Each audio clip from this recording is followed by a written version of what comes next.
So, the key is time is precious. Now let me give you Bill Bailey's description of time. Life is not just the passing of time. Life is a collection of experiences, their frequency, and their intensity. Life is not just watching the clock tick away.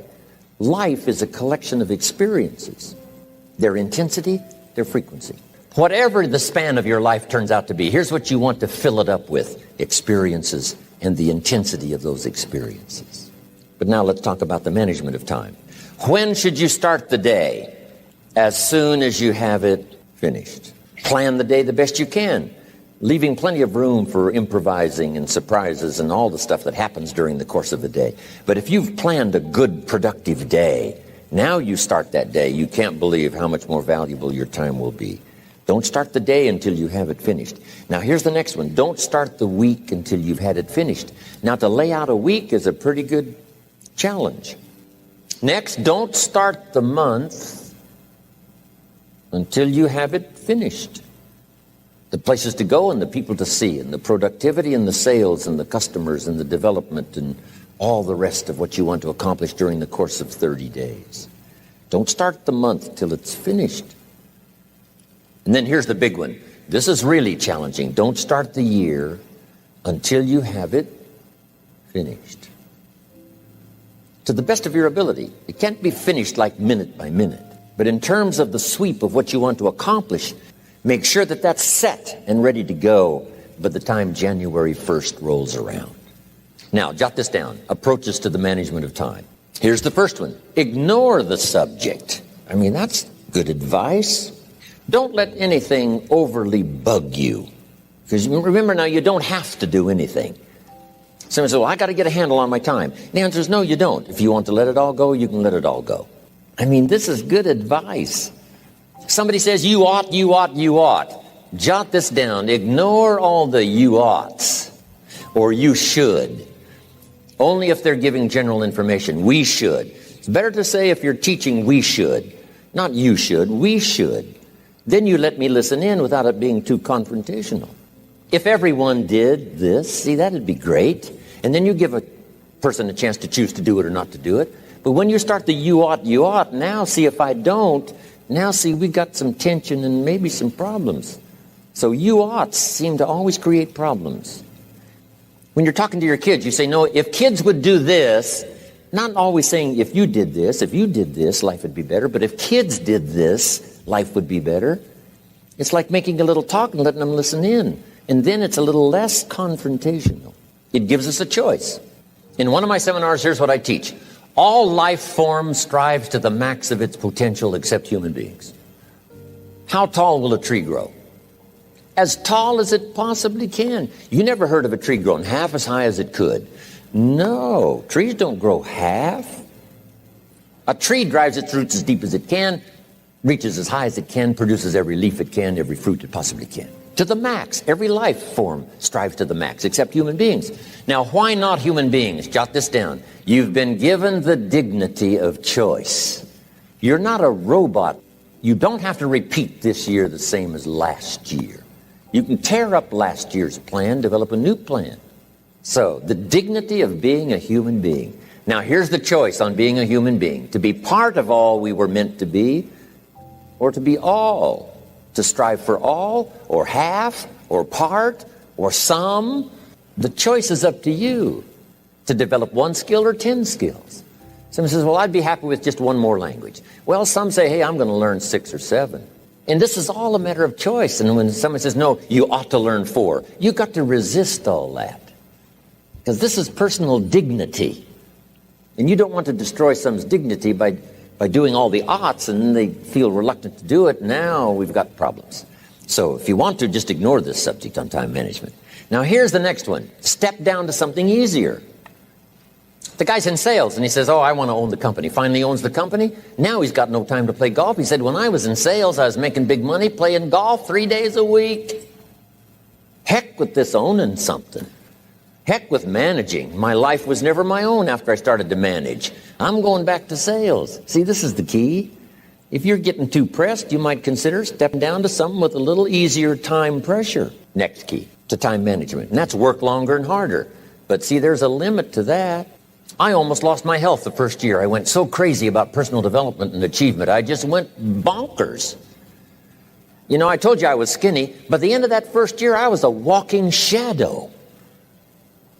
And then it suddenly occurred to me, what if I got rich and too ill to spend it? I mean, that was a shocker. So I started, developing a little more reasonable, because I said, if 12 hours won't do it, I'll work 14. If that won't do it, I'll work 18. I mean, how many hours it takes. And sure enough, it cost me too much. So see, working longer and harder for some might be appropriate.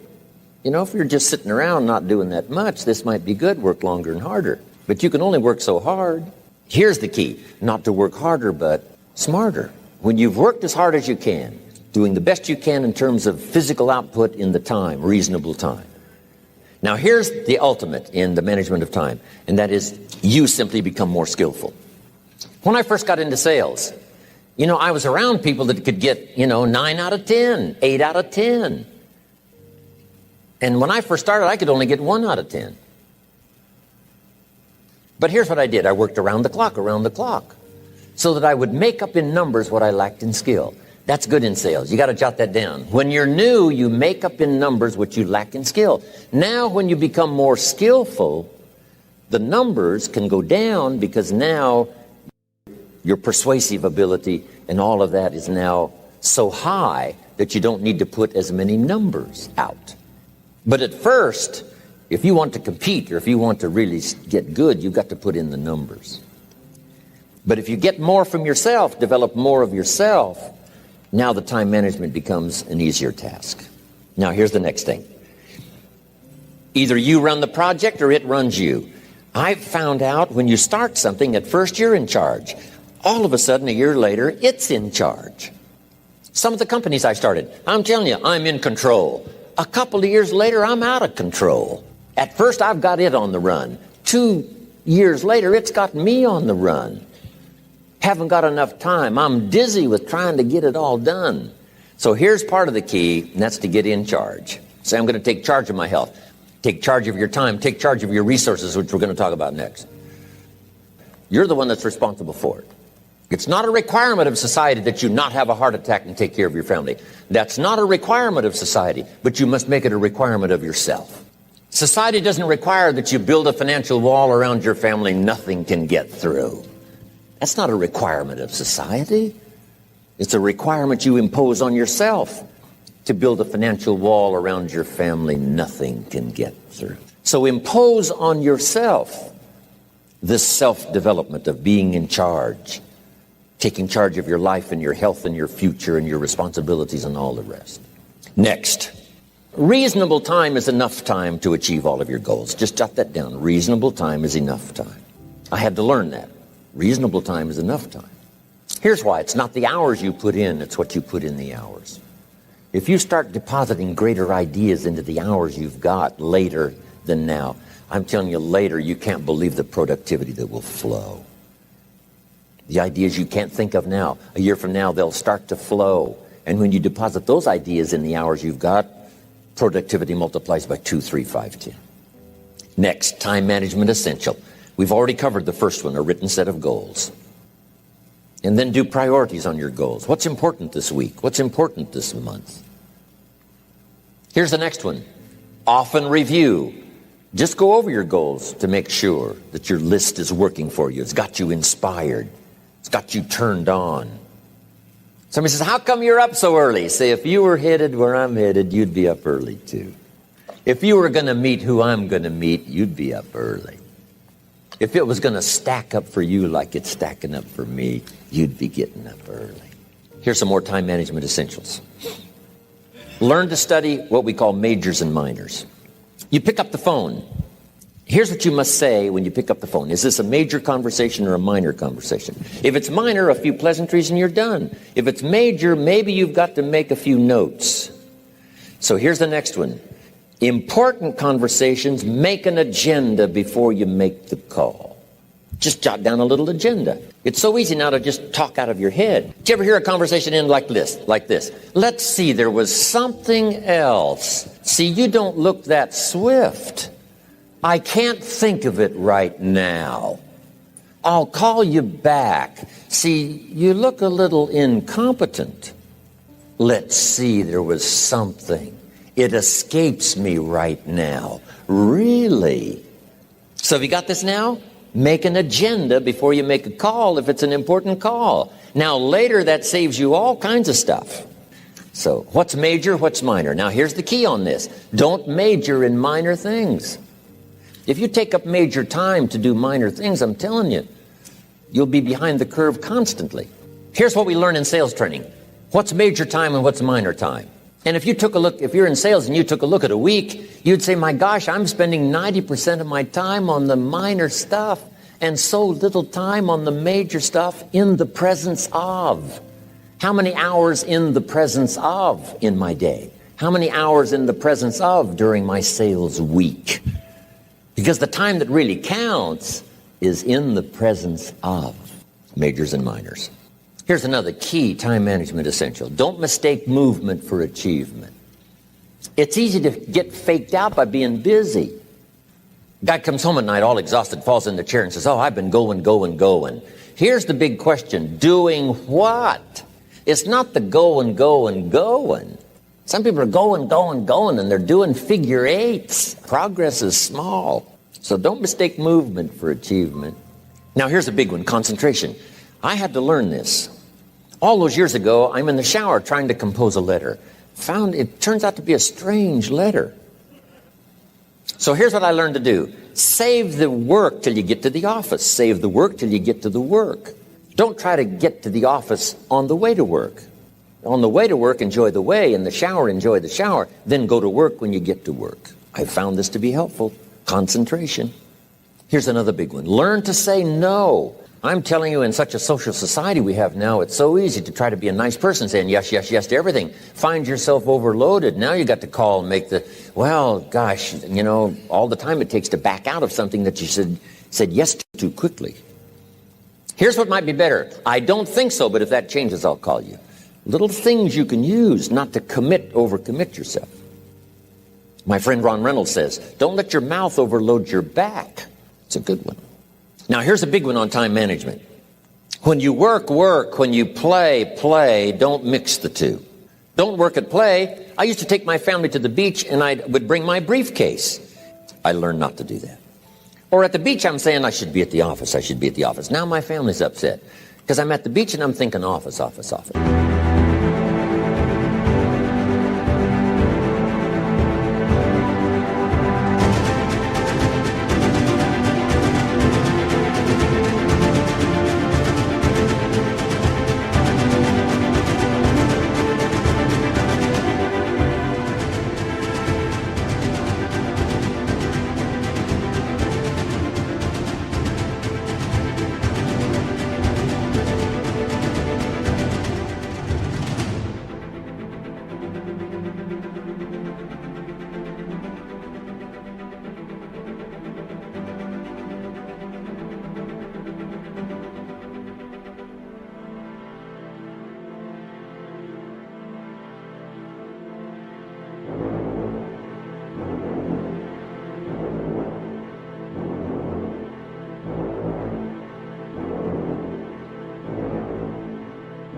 Now, when I'm at the office, I'm thinking what?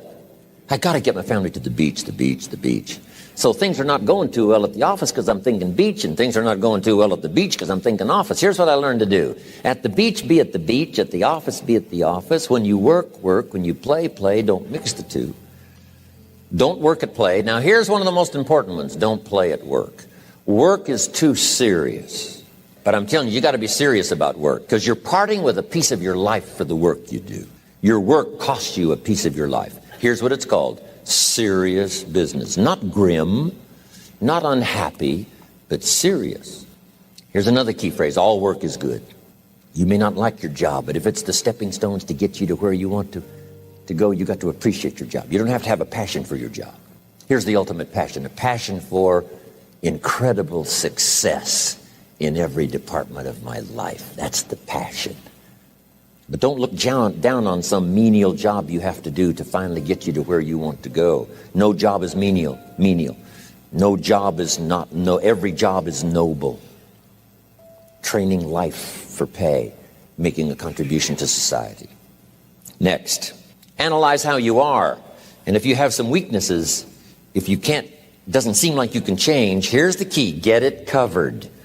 I used to keep promising myself I'd keep the books, keep the books, keep the books. Finally, I gave that up. And back then, it only took me an extra $50, $60 a month for some accountant to keep the books. I said, no, I'm going to save the $50. You can't believe what I started losing in productivity because I tried to save the $50. So the key is, a lot of the time you can stay like you are, but just make sure you get it covered. Next, beware of the telephone and all other systems of communication, especially the telephone at home and systems of communication at home. And here's one of the best lines I've got for you for the weekend. Let all communication systems serve you, but don't let them intrude. Here's the next one. Read all the books. You know, I've only got a few notes here on time management. But if you've got some particular challenges, you run a big organization, a big corporation, you've got some challenges, there's plenty of books. Now, here's what's next. Just be more alert to the things that might be stealing your time. Here's why. Time is like capital. You can't let someone steal your seed corn. You can't let someone steal your capital. And you can't let someone steal your time. You must designate your time. And some of the time that you designate, you must not let anyone steal. Casual time, you might let someone intrude and steal a little bit and take a little bit, but not serious time. Next, one of the great time management savers is to learn to ask questions up front. Sometimes you talk to somebody for an hour, and then you ask questions and find out if you would have asked those questions up front, you could have saved yourself an hour. Asking questions up front helps you to get to the problem now. But if you just launch into some discourse, you might waste 30 minutes, waste an hour, when here's what you should have been talking about. After you finished an hour, you say, John, what's really the problem? He said, well, it's something personal. See, that's what you should have been talking about this whole hour. Now, here's the last one, thinking on paper, and that's to keep a journal. One of the things I'm known for around the world, have been now for 39, 40 years, is keeping a journal. Now, my journal is not it's not necessarily it's not like a document.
Diary. It might be part diary.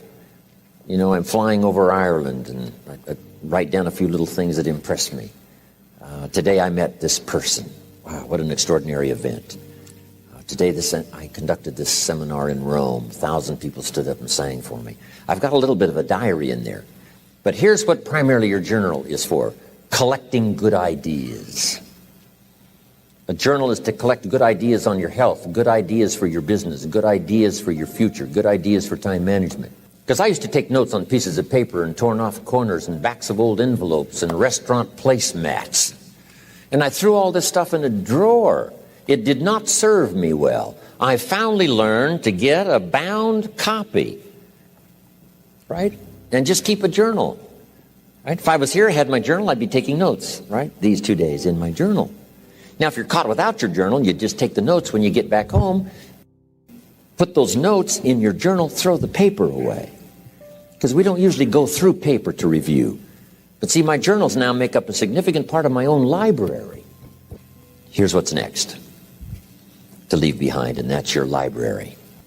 The books that changed your life, the books that changed your health, the books that rescued you from oblivion, the books that you passed on to other people, they were so exciting for you, the books that made you financially independent, the books that developed your leadership, the books that gave you wisdom to ponder when things were tough, the books that got you through the winter, the books that helped you to plant in the spring and harvest in the fall. What a treasure to leave behind. If you do that, here's what's for sure. Your books will be more valuable than your furniture.